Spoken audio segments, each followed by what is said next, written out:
तुम्हाला माहिती आहे का, एका ॲथलीटला आपल्या बॉडी आणि माइंडला 7 एक्स्ट्रीम इव्हेंट्समध्ये टेस्ट करून हाय प्रेशर इंटरनॅशनल स्टेजवर टॉप परफॉर्म करायला नेमकं काय लागतं?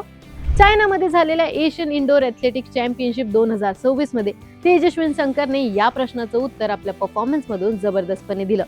मेन्स हेप्टॅथलॉन इव्हेंटमध्ये गोल्ड मेडल जिंकून तेजस्विनने फक्त पोडियमवर फर्स्ट प्लेस मिळवली नाही, तर इंडियन ॲथलेटिक्समध्ये एक नवा बेंचमार्क पण सेट केला. हेप्टॅथलॉन हा ॲथलेटिक्स मधला सर्वात टफ आणि डिमांडिंग फॉर्मॅट समजला जातो.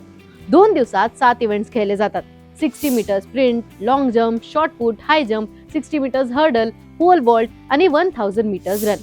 प्रत्येक इव्हेंटमध्ये ॲथलीट्सला परफॉर्मन्सनुसार पॉइंट्स मिळतात आणि या सगळ्या पॉइंट्सचा total score final ranking decide करतो. हा फॉर्मॅट फक्त स्पीड किंवा स्ट्रेंथवर डिपेंड नसून वर्सिटिलिटी, टेक्निक, एन्ड्युरन्स आणि मेंटल टफनेस या सगळ्या क्वालिटीजचा रिअल टेस्ट घेत असतो. आणि तेजस्वीने या सगळ्यामध्ये क्लास दाखवला. कॉम्पिटिशनचा स्टार्ट त्याने 60 मीटर स्प्रिंटमध्ये एक्सप्लोजिव्ह परफॉर्मन्सने केला, जिथे त्याने पर्सनल बेस्ट टाइम क्लॉक केला आणि सुरुवातीलाच लीड घेतली. लॉंग जम्पमध्ये स्ट्रॉंग लीप आणि शॉर्ट पुटमध्ये सॉलिड थ्रो करून त्याने इम्पॉर्टंट पॉइंट जमवले. पण खरा टर्निंग पॉइंट होता हाय जम्प, जो तेजस्वींचा सिग्नेचर इव्हेंट आहे. इम्प्रेसिव्ह हाईट क्लिअर करत त्याने कॉम्पिटिटर्सवर डॉमिनन्स इस्टॅब्लिश केला आणि कॉम्पिटिशनचा फ्लो कम्प्लिटली बदलून टाकला. डे 2 मध्ये प्रेशर अजून वाढला. 60 मीटर्स हर्डल मध्ये त्याने टेक्निकली क्लीन आणि कंपोज रन केला. पोल वॉल्ट, जो कंबाईन्ड इव्हेंट्स मधला सर्वात टेक्निकल इव्हेंट समजला जातो, तिथे त्याने त्याचा कॉन्फिडन्स आणि कंट्रोल्ड अटेम्प्ट दाखवला. आणि शेवटचा इव्हेंट होता 1000 मीटर रन, जिथे प्युअर स्टॅमिना आणि विल पॉवरची टेस्ट होती. फुल एक्झॉशन नंतर पण तेजस्वीने सगळी एनर्जी जमवून स्ट्रॉंग फिनिश केले आणि गोल्ड मेडल कन्फर्म केले. 7 इव्हेंट्स नंतर तेजस्वीने टोटल 5993 पॉइंट्स मिळवले आणि नवीन इंडियन नॅशनल रेकॉर्ड सेट केला.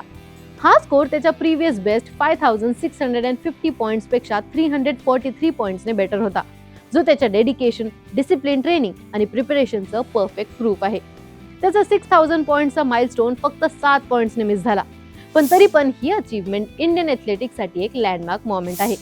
या गोल्ड मेडलचा इम्पॅक्ट फक्त मेडल पर्यंत सीमित नाही.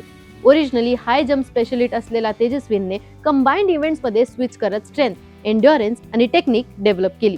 2023 एशियन गेम्समध्ये डिकॅथलॉन ब्रॉन्झ जिंकणारा हा ॲथलीट आता एशियन इंडोर चॅम्पियनशिप मधला हेप्टॅथलॉन गोल्ड जिंकून आपल्या जर्नीमध्ये नेक्स्ट लेवलवर पोहोचला आहे.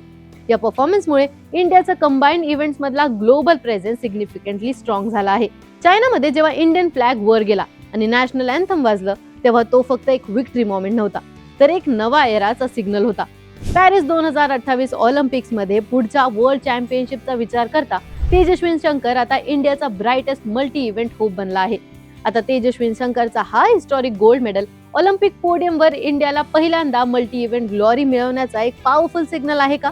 तुमचे थॉट्स आम्हाला कमेंट्समध्ये कळवा आणि अशाच क्रीडाविषयक ट्रेंडिंग अपडेटसाठी AGC स्पोर्ट्सला सबस्क्राईब करायला विसरू नका.